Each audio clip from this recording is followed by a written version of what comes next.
Assalamualaikum warahmatullahi wabarakatuh.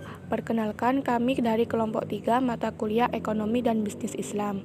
Di sini kami akan menyampaikan hasil kerja kelompok kami dengan judul Kepemilikan Sumber Daya dalam Islam.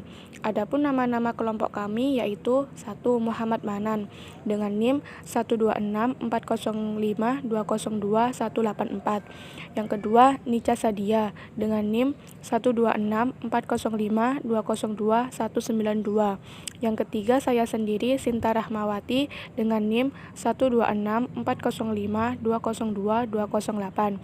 Yang keempat, Umar Abdul Aziz dengan NIM 12640520213. Dan yang terakhir yaitu Khofia Afina Nashwa dengan NIM 12640520327. Materi yang pertama yaitu definisi kepemilikan. Kepemilikan berasal dari kata milik, yang berarti pendapatan seseorang yang diberi wewenang untuk mengalokasikan harta yang dikuasai orang lain dengan keharusan untuk selalu memperhatikan sumber atau pihak yang menguasainya. Milik secara bahasa sebagaimana dikatakan oleh Raghib Al-Asfihani adalah pembelanjaan atau alokasi harta dengan dasar legal formal berupa perintah dan larangan yang berlaku di tengah masyarakat. Milik menurut pendapat para ahli fikih sebagaimana yang didefinisikan oleh Al-Qurafi adalah hukum syariat yang terkandung dalam suatu benda atau dalam suatu yang dimanfaatkan yang dituntut adanya pemberdayaan bagi siapapun yang menguasainya dengan cara memanfaatkan barang yang dimiliki itu. Menurut ulama syar'i, kepemilikan dalam syariat Islam adalah kepemilikan atas sesuatu sesuai dengan aturan hukum, yang mana seseorang mempunyai hak untuk bertindak dari apa yang dimiliki sesuai jalur yang benar dan sesuai dengan hukum.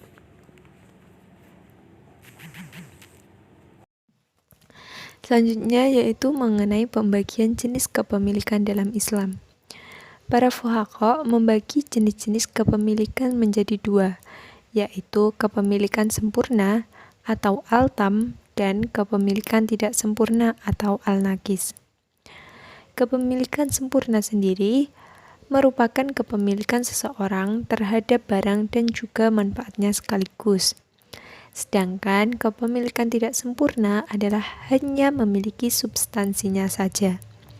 Jadi kesimpulannya dari kedua jenis kepemilikan ini akan memiliki konsekuensi syara yang berbeda ketika memasuki kontrak muamalah seperti jual beli, sewa, pinjam-meminjam, dan lain-lain. Semua manusia mempunyai hak kepemilikan, tetapi bukan pemilikan aktual atau yang sebenarnya. Mereka diberi kekuasaan dalam hak pemilikan. Adapun pemilikan aktual bagi individu tertentu, maka Islam mensyaratkan adanya izin dari Allah Subhanahu wa Ta'ala bagi individu itu untuk memilikinya. Oleh sebab itu, harta dimiliki secara aktual berdasarkan izin dari pembuat syara untuk memilikinya. Oleh karenanya, Islam juga membagi kepemilikan berdasarkan izin dari pembuat syara menjadi 3, yaitu 1. Kepemilikan individu, al-milkiyat al-fardiyah atau private property.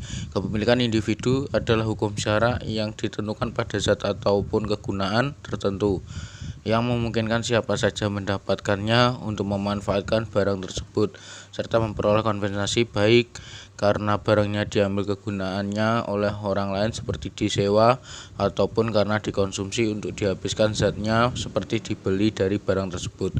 Kepemilikan individu tersebut adalah semisal hak milik seseorang atas roti dan rumah. Maka orang tersebut bisa saja memiliki roti untuk dimakan, dijual, serta diambil keuntungan dari harganya. Orang tersebut juga boleh memiliki rumah untuk dihuni, dijual, serta diambil keuntungan dari harganya. Hukum syara yang berhubungan dengan roti tersebut adalah hukum syara yang ditentukan pada zatnya, yaitu izin untuk menghabiskannya. Sedangkan hukum syara yang berhubungan dengan rumah adalah hukum syara yang ditentukan pada kegunaannya, yaitu izin menempatinya. Atas dasar inilah maka kepemilikan itu merupakan izin al-syar'i untuk memanfaatkan zat tertentu. Yang kedua, kepemilikan umum atau al-milkiyat, al-ammah atau public property. Kepemilikan umum adalah izin al-syari kepada suatu komunitas untuk bersama-sama memanfaatkan benda atau barang atau bahkan sumber daya, baik sumber daya alam ataupun sumber daya manusia. Sedangkan benda-benda yang tergolong kategori kepemilikan umum adalah benda-benda yang telah dinyatakan oleh al-syari sebagai benda-benda yang dimiliki suatu komunitas secara bersama-sama dan tidak boleh dikuasai oleh hanya seorang saja. Dalam hal ini, sumber daya merupakan salah satu sumber pokok utama yang ada dalam kepemilikan umum. Karena milik umum, maka setiap individu dapat memanfaatkannya, namun dilarang memilikinya. Setidak-tidaknya, benda-benda yang dapat dikelompokkan ke dalam kepemilikan umum ada 3 jenis, yaitu A. Fasilitas dan sarana umum, B. Sumber daya alam yang tabiat pembentukannya menghalangi untuk dimiliki oleh individu secara perorangan, C. Barang tambang yang depositnya tidak terbatas. Kepemilikan negara, yakni al-milkiyat al-daulah atau state property. Kepemilikan negara adalah harta yang ditetapkan Allah menjadi hak seluruh kaum muslimin atau rakyat, dan pengelolaannya menjadi wewenang khalifah atau negara, di mana khalifah atau negara berhak memberikan atau mengkhususkan kepada sebagian kaum muslimin atau rakyat sesuai dengan ijtihad atau kebijakannya. Kepemilikan negara ini meliputi semua jenis harta benda yang tidak dapat digolongkan ke dalam jenis harta milik umum, yakni al-milkiyat, al-amah, al-public property. Namun, terkadang bisa tergolong dalam jenis harta kepemilikan individu, yakni al-milkiyat al-fardiyah. Jenis harta kepemilikan individu, yakni al-milkiyat al-fardiyah. Maksudnya, kepemilikan negara al-milkiyat al-daulah atau state property pada dasarnya juga merupakan hak milik umum, tapi hak pengelolaannya menjadi wewenang dan tanggung jawab pemerintah. Selanjutnya adalah sebab dan berakhirnya kepemilikan. Faktor-faktor yang menyebabkan terjadinya kepemilikan dalam Islam ada 4 macam, yaitu kepenguasaan terhadap barang-barang yang diperbolehkan akad, pergantian, turunan dari suatu yang dimiliki. Di samping itu, ada beberapa sebab berakhirnya kepemilikan menurut fuqaha, yaitu pemilik meninggal dunia sehingga seluruh miliknya berpindah tangan kepada ahli warisnya. Hartanya dimiliki itu rusak atau hilang, habisnya masa berlaku pemanfaatan atas sesuatu, barang yang dimanfaatkan rusak atau hilang, dan orang yang memanfaatkan meninggal dunia.